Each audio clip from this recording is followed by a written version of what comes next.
সন্ধ্যা, হ্যাঁ, আজকে একটা নতুন রেসিপি করছি, হরিয়ালি চিকেন। সে কি গো, কিভাবে করবে?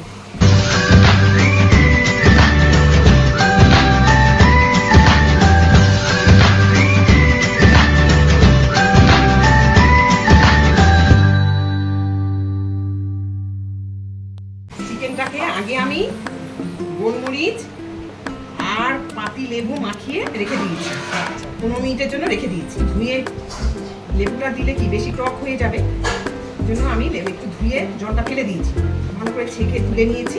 নিয়ে ওতে কাজু, কিশমিশ, পোস্ত, চারমগজ এর ভেতরে ম্যারিনেট করে দই দিয়ে, কিশমিশ, কাঁচা লঙ্কা, কাঁচা লঙ্কা, হ্যাঁ, আদা, আদা, রসুন এগুলো দিয়ে পেস্ট করে নিয়ে পেস্টটা দিয়ে এখন ম্যারিনেট করে রেখে দেবো 8 ঘন্টার জন্য। আর টক দই দেবে। আর টক দই দিয়ে মাখিয়ে রেখে দেবো 8 ঘন্টার জন্য, মাখিয়ে রেখে দেবো। খুব সহজ রেসিপি, অল্প সময়ে এই রেসিপিটা হয়ে যায়, খুব চটজলদি হয়ে যায়। 2 মিনিট রেখে দিলেও হয়, আমাদের হাতে সময় আছে বলে আমরা 8 ঘন্টার জন্য এটা ম্যারিনেট করে রেখে দিচ্ছি। একটু শুকনো লঙ্কার গুঁড়ো দিয়েছি, একটু গোলমরিচ গুঁড়ো দিয়েছি, এটা দিয়ে একটু ম্যারিনেট করে এবার একটু লবণ দিয়ে দেবো। এই লবণ দিয়ে দিলাম, অল্প তেলের পরিমাণটা অল্পই দিলাম, বেশি তেল দিই না। একটা শুকনো লঙ্কা দিলাম, তেজপাতা দিলাম, আর একটু গোলমরিচ ক্র্যাশ করা।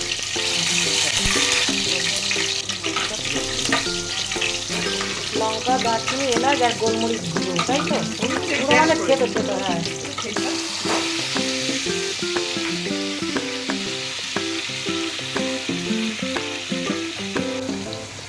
এটাকে দিলে একটু মানে কাশ্মীরি লঙ্কার গুঁড়ো, একটু সামান্য। দেখো এটা বিলিতি ধনে পাতা, এই ধনে পাতাটাকে বলে বিলিতি ধনে পাতা। এটা দিলে টেস্ট এটা দিয়েই, হ্যাঁ, বলে না।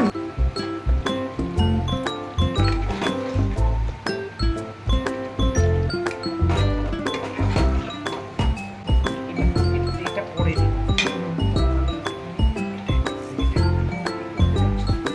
হরিয়ালি চিকেন একদম, দেখো সন্ধ্যা রেডি, দেখেছো? একদম ready, একদম হ্যাঁ। রেডি। দেখো রংটা কি সুন্দর হয়েছে, আর ফ্লেভারটা দেখেছো কি সুন্দর গন্ধটা ছেড়েছে। সেটাও তো ভালো আসছে গো। আর মাংসের এটা খুব সুন্দর হয়ে গেছে, দেখেছো? খুব সহজ পদ্ধতিতে কেমন করে ফেললাম, বেশি সময়ও লাগে না।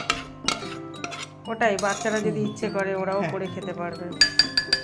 বন্ধুরা, রেসিপি তোমাদের বলে দিলাম, কড়াটাও দেখিয়ে দিলাম। এবার তোমরা নিজেরা একবার করে ট্রাই করে দেখো খেতে কেমন হয়।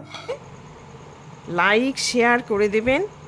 যারা ইউটিউব চ্যানেল থেকে দেখছেন প্লিজ চ্যানেলটাকে সাবস্ক্রাইব করে দেবেন, আর কমেন্ট করতে কিন্তু ভুলবেন না।